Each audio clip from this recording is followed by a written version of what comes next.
Olá, pessoal, tudo bem? Para quem não me conhece, eu sou Viviane, eu faço parte do Grupo Espírita Esperança, o GESP de Camaragibe, em Pernambuco. Você está no videocast escutando os sentimentos, que é uma produção do GESP, aqui de Pernambuco para o mundo. Gente, vocês até achavam, né, que estava com saudade. Aliás, eu estava até com saudade de vocês, né? Eu estava querendo começar dizendo, me pedindo, né, desculpas, porque a gente passou uns dias, né, sem programa, teve feriado agora da Páscoa, tivemos algumas dificuldades de gravação, mas queríamos, né, justificar essa ausência, né? Dizer que estávamos com saudades de vocês. Agora estamos de volta, pretendemos, né, não dar mais essas paradas, né, que se Deus quiser a gente vai conseguir, né, seguir adiante, gravando em sequência, para que vocês não fiquem tantos sábados sem conteúdo, que a gente se compromete, a gente faz com muito carinho, né? Mas vamos tentar agora ficar mais pertinho de vocês, sem dar essa distância toda, tá bom? Para quem não sabe, nós estamos estudando o livro O Prazer de Viver. Deixa eu pegar aqui para mostrar, que é esse livro aqui, ó, que é o livro da Hermance Dufour, é uma psicografia, tá? E estamos já no capítulo 11.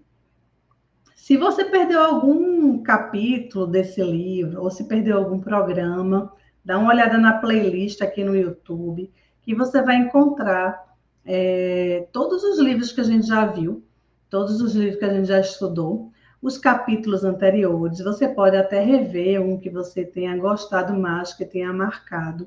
E se você gostar, deixa um like no final, compartilha também com os amigos, que é para o YouTube entender que isso é muito importante, né? Para que o YouTube entenda, né, que esse conteúdo é importante, que pode chegar a mais pessoas, tá bom? Aqui conosco hoje nós temos a Denairan e a Clotilde, revendo as minhas amigas, tanto tempo sem vê-las. Sejam bem-vindas e obrigado por contribuir aqui conosco. Olá, Vivi, olá, Dena. Não é tão bom, né, Dena? A gente volta aqui depois desse longo tempo, mas que foi necessário, né? Uhum. Mas agora de volta aos nossos estudos tão prazerosos e que enriquecem. Tem um amigo nosso que diz assim que esses estudos primeiro vêm para quem está estudando, para quem está se debruçando no material para trazer para quem está escutando, né? Então, o primeiro destinatário somos nós que estudamos. Então, muito bom. Hoje vamos conversar sobre fé, né? Nós somos roteiristas de nossas encarnações, né? Da nossa vida, nós somos o roteirista, o diretor, né? É a gente que faz a nossa história. E Hermance, ela dá o nome desse roteiro de karma, meninas. Eu queria começar com você, Clô, se você puder dizer, nessa visão de Hermance, porque karma, algumas pessoas dão definições diferentes. A gente vai procurar no dicionário, alguns espíritas dizem que é outra coisa, em outras religiões vai ter outro significado, mas aqui no conteúdo do livro, a Hermance, ela chama de karma. Né? E o que seria esse karma, né? Dentro desse roteiro que a gente constrói da nossa própria vida? O que é o karma? Ela traz o karma não como sendo um conjunto de fatos externos que acontecem, né? Mas conjunto de questões interiores nossas, que são consequência daquilo que a gente já vivenciou e que a gente traz como um aprendizado para essa próxima existência, mas interior, não exterior, não é com quem eu vou conviver, não é o que eu vou fazer da minha vida, onde eu vou morar, mas é aquele conjunto de aprendizados íntimos que a gente traz para realizar aqui. E a forma que a gente reage, né, o que nos impacta, né, na nossa vida, que ela chama, né, de karma, também pode chamar de karma, essa forma de reagir, ele traz um impacto na nossa vida, não é, Dena?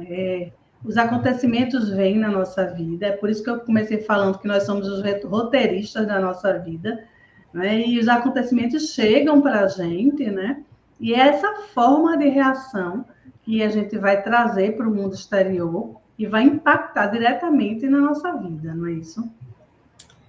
Exatamente. E, assim, antes de a gente encerrar mais alguns comentários sobre isso, é importante que a gente tenha como ponto inicial sabermos, né, que a Terra é um planeta que exila, né, pessoas que são comprometidas com a lei, que somos nós, né? Então, nesse trechozinho inicial do livro, que eu achei muito importante, ela diz o seguinte: que a Terra oferece um dos tipos de mundo, é um mundo expiatório cuja variedade é infinita no universo e serve de lugar de exílio para espíritos rebeldes à lei de Deus. Então, cada um da gente tem um quanto, né, de comprometimento com essas leis. O karma necessariamente não é só de coisas ruins, não é coisas ruins, também são coisas boas, são coisas que a gente realizou e que na colheita a gente está pegando agora, né? Tem o plantio e tem a colheita.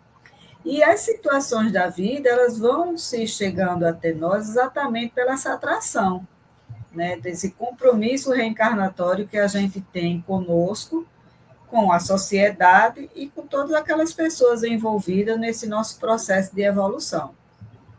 Então, é por isso que o karma é nada mais, nada menos tudo aquilo que a gente colhe com o que plantou, causa e efeito. Né? Então, é mais coisas interiores nossas, são as nossas escolhas passadas que trazem essas nossas situações vivenciadas por nós. E ainda um tanto outras que a gente, nessa existência, já começa a fazer através de escolhas, que muitas vezes até muda o roteiro daquilo que a gente se propôs a renascer. Ela começa realmente falando, né, que renascemos trazendo impresso na alma um ansioso desejo de recomeço.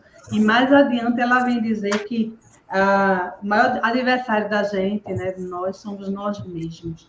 Então, assim, também ela vem falar de aceitação, né? Porque quando a gente é o nosso maior adversário, ela quer dizer que quando a gente não aceita, né, aquele momento da vida, o que a gente vai lutar e vai brigar muito, vai passar uma vida... Isso a gente cansa, gasta muita energia, né? Vai brigar muito, né? Aí ela vem dizer, né, que nós somos... Ela tem uma frase que eu até anotei aqui, que ela diz assim: a vida sempre é o que tem que ser, né? Então, assim, quando ela fala isso, eu me lembrei da palavra aceitação, mas não é qualquer aceitação, né, gente? Não é aceitar sem lutar, é aceitar, considerar aquilo que a gente plantou, que está colhendo, né? É ponderar onde foi que a gente errou e tentar não errar novamente, né? Não é aceitar de qualquer forma, né? Eu achei muito interessante isso, porque a vida tem que ser o que ela tem que ser. Depende, né? Assim, né? A gente precisa também construir esse roteiro de uma forma que ela seja diferente. Então, se a gente erra agora, né, nesse roteiro que a gente está construindo, a gente tem a oportunidade aqui desse recomeço e de tentar, de cair, de levantar, de cair, de levantar, não é isso? A gente tem que ter muito cuidado com essas palavras, né, da aceitação, para que não seja tomada ao pé da letra e a pessoa caia numa inércia, né? O que ela, na leitura assim, que eu fiz aqui, ela enfoca muito a questão da rebeldia, né? Que aí tem uma vertente da rebeldia que ou você se torna arrogante ou você se torna um descrente. Porque a rebeldia é aquela situação sistemática de você não aceitar aquela situação que lhe chega no momento. Por exemplo, imaginemos eu, né, se eu pudesse ter filhos, que eu já não posso, mas de repente uma pessoa, eu, por exemplo, tivesse um filho e ele viesse com alguma deficiência, que precisasse de cuidados especiais, eu tivesse um companheiro que se comprometeu comigo, não é, a resgatar essa alma, né, que veio para a gente como filho, e de repente essa pessoa não aguenta, né, e se rebela com aquela situação e tira o corpo fora, vai refazer a vida lá fora, e aí lhe deixa numa situação de abandono, né, com aquela criança. Então, a rebeldia dessa pessoa foi a não aceitação daquela situação que lhe chegou. Não foi ele que foi de uma hora para outra ali procurar, não. Chegou fruto, né, possivelmente de uma situação anterior que precisava ser resgatada. E aí a pessoa saiu, né? Isso, e quantas vezes, né, Dena, essas coisas acontecem por decisões nossas dessa existência. A gente decide, por alguma questão, seguir uma determinada carreira profissional. E em dado momento a gente não gosta, não está bem com aquela carreira, e aí a gente começa a não aceitar mais aquilo e a se rebelar contra a situação de não conseguir sair circunstancialmente ali naquele momento, a gente não consegue mudar a profissão. E aí a gente começa a ficar insatisfeito e isso vai gerando ou a arrogância ou a descrença que a irmã se fala. Então, não só situações de outras existências, às vezes situações dessa própria existência. Então, Sim, assim... mas é dessa existência mesmo que eu estou falando, porque chegou para você aquela dificuldade. Isso. E muitas vezes uma profissão que você não consegue mudar, muitas vezes ela pode ter sido a sua derrocada anteriormente. Ah, eu quero ser um médico, você só consegue ser enfermeiro. Não consegue, tenta o vestibular, quer fazer alguma coisa, e vai ali e não consegue. Muitas vezes é até para lhe proteger mesmo de uma situação que possa lhe trazer maiores problemas. Ou seja, a vida ela é muito diversificada. Né? A bondade divina ela nos cerca de várias situações que muitas vezes a gente não consegue entender. E, às vezes, por não aceitar, né, uma rebeldia muito grande. Pronto, vamos ser bem pragmáticos. A gente está aí de volta com um remake de Vale Tudo. Né? Então, nós temos aquela garota... Novela da Rede Globo, Vale Tudo, não é isso? A menina Maria de Fátima, ela, assim, uma avaliação minha, né, que eu vi, assim, rapidamente. Ela via muitas brigas dos pais, e sempre a questão financeira, a bebida, e ela, intimamente, já foi uma pessoa que gosta de dinheiro, gosta de riqueza, de bem-estar, mas é um desejo muito forte dela, ela quer conquistar isso de qualquer forma.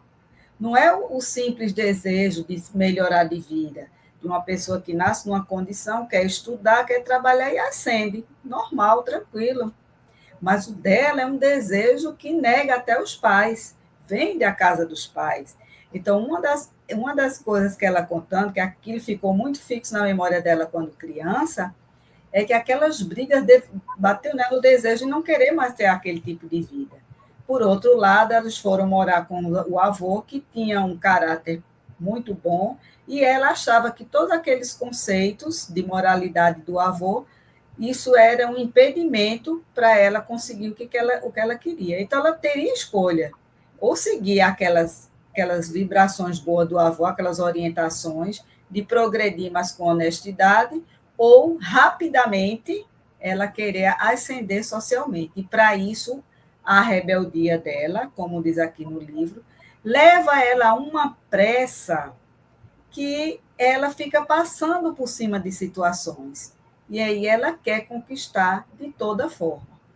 Então, essa rebeldia pode levar a uma desilusão, porque ela cria nela aquela arrogância de achar o que é uma coisa que não é. Que pode tudo, né? Pode tudo. Que pode passar por cima de todo mundo, que pode tudo. A verdade é a arrogância que a gente pensa que a gente vai plantar e não vai colher o que a gente está plantando. Pronto. E aí, quando a gente se entra no tema do livro, que essa arrogância aí todinha, né, termina, deixa descrente, né? Descrente, porque se ela não consegue, ela se frustra, ela cai numa depressão, e é uma pessoa que no caso, se desenvolver por essa situação, vai ser muito infeliz, porque os pequenos prazeres da vida, as coisas boas, as coisas singelas, que é isso que nos preenche, se perde. Aí é por isso que ela fala aqui nessa rebeldia, que leva essa pressa, né? E a arrogância é por não aceitar aquilo que você é. Então, o cuidado com o que a gente tem que ter com as palavras não é a estagnação, não é a gente aceitar tudo e ficar passivamente. Como eu disse, é o excesso de tudo isso. Que ela até fala aqui também que, com tudo isso, se a pessoa desenvolve medo, culpa, né, tristeza, e essas 3 situações, elas também são favoráveis, não é isso, Clotilde? Quando a pessoa usa isso como reflexão. O que eu achei interessante também, que ela cita que, às vezes, essa rebeldia se confunde com um ato de bravura, de coragem, de enfrentar as coisas, né? Eu achei bem interessante isso que ela coloca, e na verdade não é. Existe uma distinção entre uma coisa e outra, e a rebeldia não é isso. Rebeldia é um ato de inaceitação, enquanto que a coragem não, é um ato de enfrentamento. Então, corajoso é aquele que aceita a situação que está, encara a situação de frente e procura uma forma de modificá-la, mas sem deixar de aceitá-la, né? De conviver com aquela situação na medida em que ela é inevitável, ou de sair dela, mas de uma maneira inteligente, sábia, tranquila, aceitando que aquilo é o que tem, como a gente diz, é o que tem para hoje. Né? O rebelde, ela diz assim, o rebelde ele paralisa, porque só fica na reclamação. O corajoso avança, o rebelde sofre e o corajoso liberta-se. Né? Então, eu estava vendo uma matéria de uma senhora que hoje ela tem, se eu não me engano, em torno de 80 anos de idade, e aos 67 anos ela foi diagnosticada com Alzheimer. E, em vez de ela se aquietar dentro de casa, ela, pelo contrário, buscou a prática de esportes, porque ela viu pesquisas que já indicavam que a prática de esportes pode até regenerar, desde que o Alzheimer esteja no começo, né? Vale dizer. Então, ela começou a praticar esportes e hoje ela convive com a doença de uma forma saudável. Eu fiquei impressionada para uma pessoa que já há 13 anos ou mais, né? Tem o diagnóstico de Alzheimer, e eu digo uma coisa, eu estou mais esquecida do que ela, né? Então, assim, é a coisa de aceitar, ela aceitou que tinha o Alzheimer, mas ela teve um ato de coragem de ir atrás de tratamentos que são ditos como alternativos, mas que, na verdade, hoje a única certeza que se tem em torno do Alzheimer é que a prática de exercícios físicos e a busca de uma vida saudável ajudam a evitar e mesmo a combater nos estágios iniciais da doença. Então, assim, ela foi atrás. Ela foi atrás. Isso exatamente a mensagem, né, que ela está trazendo aqui, sair dessa zona de conforto, né? De aceitação do que a gente chega para a gente, mas não aceitar por aceitar, né? É entender. Eu vejo essa aceitação mais como entender o processo que chegou para mim. Eu entendo que chegou, às vezes eu entendo onde foi a minha responsabilidade naquele processo que chega para mim, não é? Porque você falou aí de prática de exercício, ela correu atrás de um prejuízo, mas de repente, se na juventude tivesse feito tantos exercícios, talvez nem tivesse chegado. Então, é você entender o processo. Ela coloca muito bem aqui que viver é um ato de coragem, né? Então, a gente tem que ter essa coragem e também tem que acreditar. Por isso que ela chama, traz a fé como esse combustível. O que eu vejo aqui é que ela vem justificar, de alguma forma, o adoecimento da população. Muita gente hoje está adoecida por essa rebeldia, por essa arrogância e por não sair, não dar o primeiro passo para sair da zona de conforto. O adoecimento é muito grande, né? Muita gente doente hoje. Ela traz essa questão da mente, que é nosso maior inimigo, que é os problemas mentais, de saúde mental, é o que está mais adoecendo a população hoje. E ela vem chamar a atenção da gente para que a gente não perca essa fé, que a gente acredite no processo, que é um processo, né? Inclusive, a gente também tem que entender que as reencarnações da gente são variáveis, né, ao infinito. Então, ela até aqui fala sobre a pessoa que carrega em si um remorso, só ele. Então, nasce com uma propensão exatamente a essas situações. de estagnação, da rebeldia, e depois até um quadro depressivo. E o arrependimento, apesar de trazer em seu quadro o medo, a tristeza e a culpa, mas eles servem como um combustível de reavaliação de vida e para uma mudança, que é Sim. exatamente no processo de mudança é o que mais se teme, para que a pessoa renove conceitos, reveja atitudes, e isso, no rebelde, a pessoa prefere se fugir disso, de fazer essa autoanálise, entendeu? Segundo a irmã. É Inclusive, mais fácil fugir do que se enfrentar, não é? culpar É, terceiros, Culpar terceiros, culpar. A culpa vai para muita gente. Vai para o pai, para a mãe, para o vai filho, para para o muita irmão, gente. É. vai para o espírito, diz que é um obsessor, né? Mas a pessoa nunca é o culpado, vitimiza-se, mas não quer sair da zona de conforto, não quer dar o primeiro passo na cura, não quer ir atrás do prejuízo, que muitas vezes, ou na maioria, quem causa o prejuízo é a gente mesmo, né? Pelas nossas atitudes, pelos nossos pensamentos, pela nossa arrogância, não é? E eu queria ler aqui um trecho que ela fala da fé que eu achei interessante. Na verdade, ela diz assim: dizem os sábios instrutores, inspiração divina, a fé desperta todos os instintos nobres que encaminham o homem para o bem. É a base da regeneração. Preciso é, pois, que essa base seja forte e durável, porquanto se a mais ligeira dúvida a abalar, que está do edifício que sobre ela construirdes.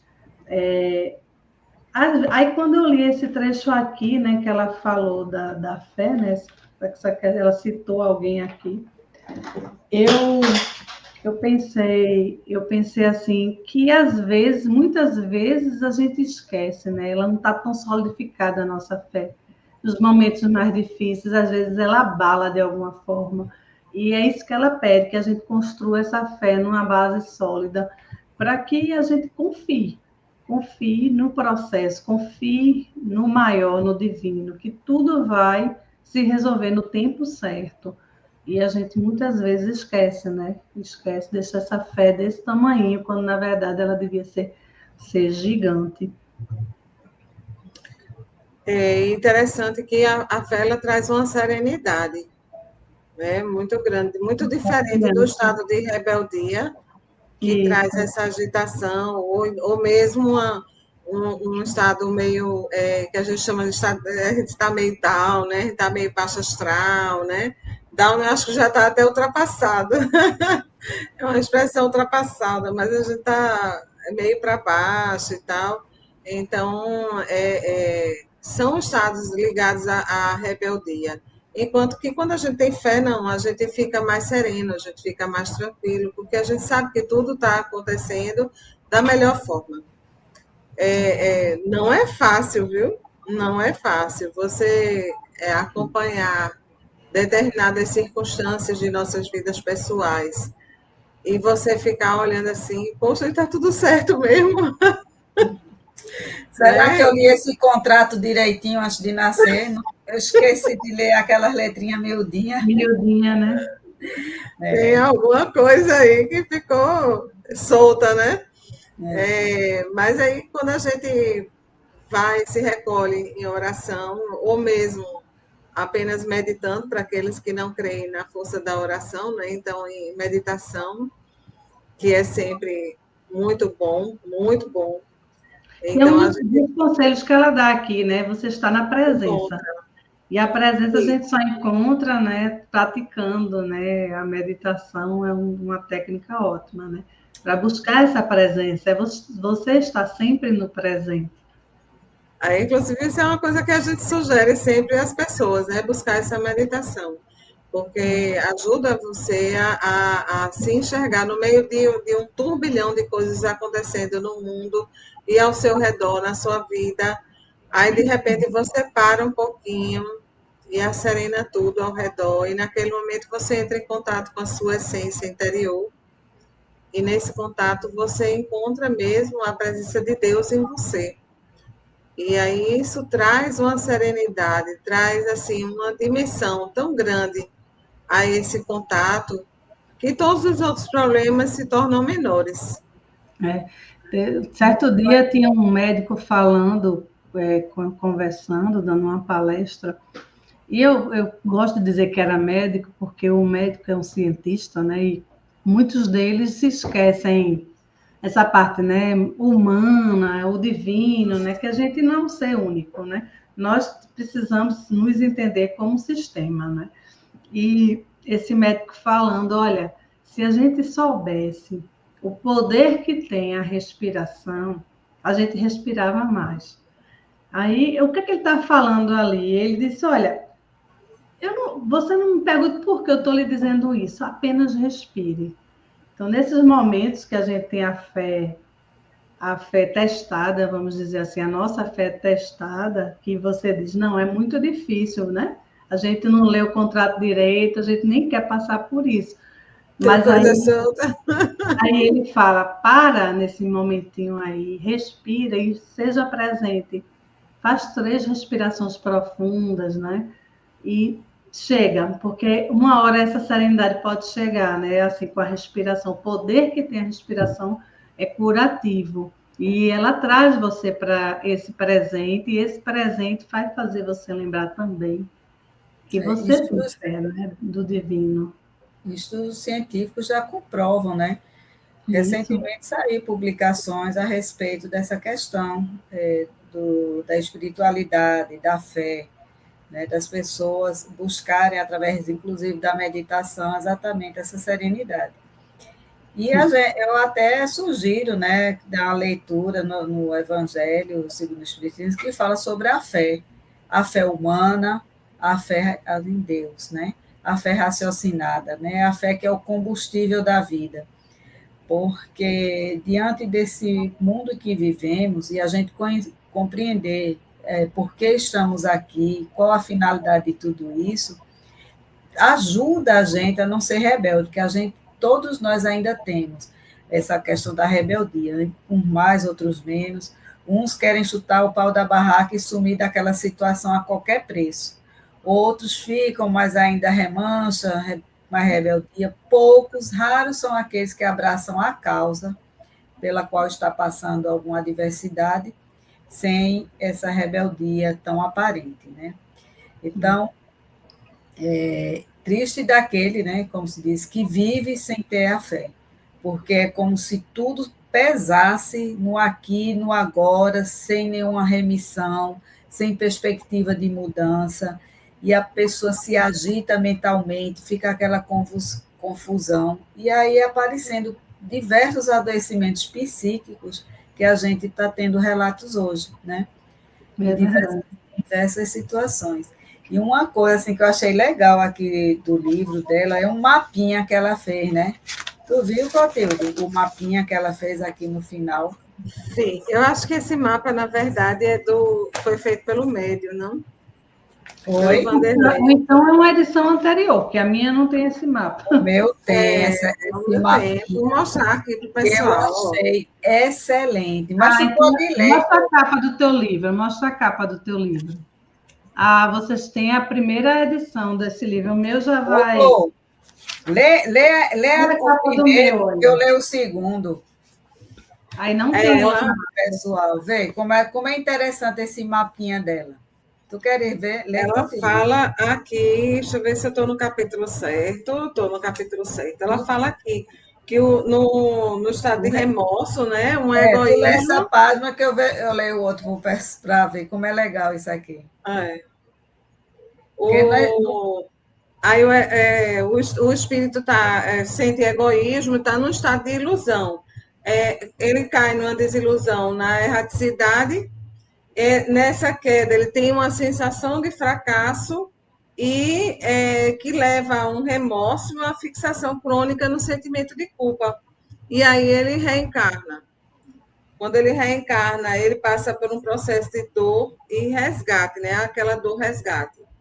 E aí ele sofre com desajuste com as provas pessoais, passa por desapontamentos e frustrações que levam a uma rebeldia, e isso leva a um estado de insatisfação crônica com a vida.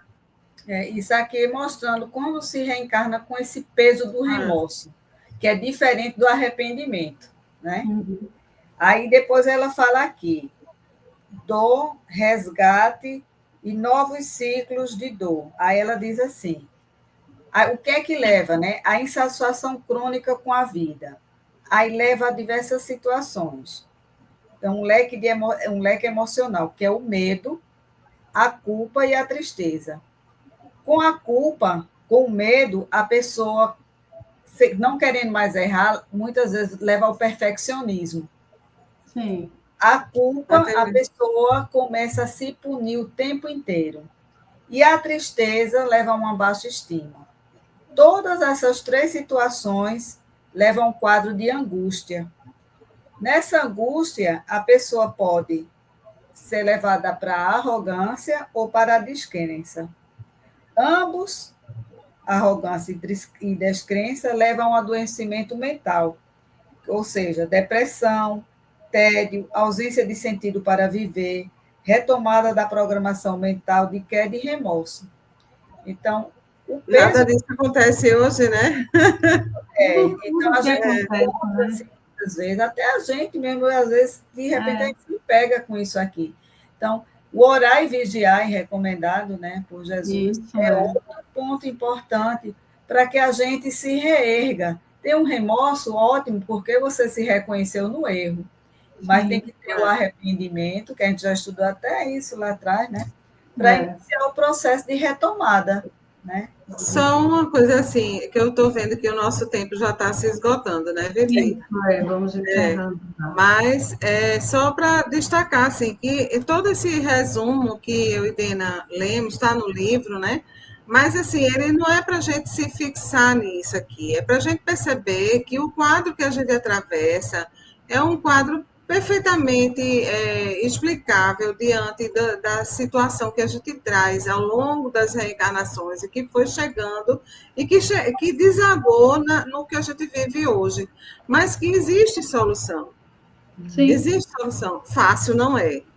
Ninguém está dizendo aqui que é fácil, mas existe a solução. Então, precisa que a gente busque, a gente entre nesse acreditar, né, que a gente estava falando, no estado que a pessoa tenha aceita a situação e busca a solução, né? E aí a gente acredita que isso aí chega para todos nós, né? O livro O Estudo desse Capítulo é uma orientação para a pessoa compreender o que muitas vezes está se vivendo. Não é assim criticando ninguém porque está passando por isso, mas é dizer, olha, sabe aquela dor de dente que você está sentindo? Foi aquele monte de docinho que você comeu e que não escovou os dentes. É por isso que seu dente está doendo. Então, agora você vai ter que passar por um processo um pouco doloroso de restauro, que aí você vai evitar os doces e, se comê-lo, eventualmente escovar os dentes. Então, né? Lembrando que esse processo nem sempre tem anestesia, né? Às vezes não pode. Mas aí depende do resgate que cada um precisa. Então, né? tenha fé que você, com esses procedimentos, você vai ficar bom. Com certeza. Assim. Eu acho que a gente conseguiu passar a ideia do capítulo. Esse capítulo se divide em duas partes. A gente vai continuar no sábado que vem, na parte 2 do capítulo, que também tem o mesmo título, Fé Combustível, né? Para se viver, do ato de se viver. O complemento, né? A segunda parte vem o fechamento, encerramento do pensamento da irmã.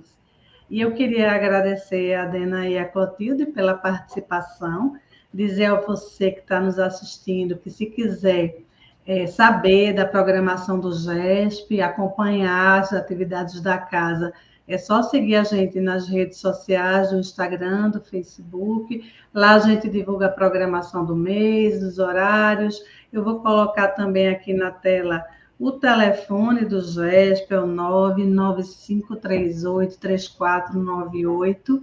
Se você quiser anotar, pode entrar em contato. Se quiser agendar um atendimento, né? Vai ser atendido nesse WhatsApp para poder fazer o seu agendamento. E se você gostou, deixa teu like, compartilha, que isso é importante para a gente.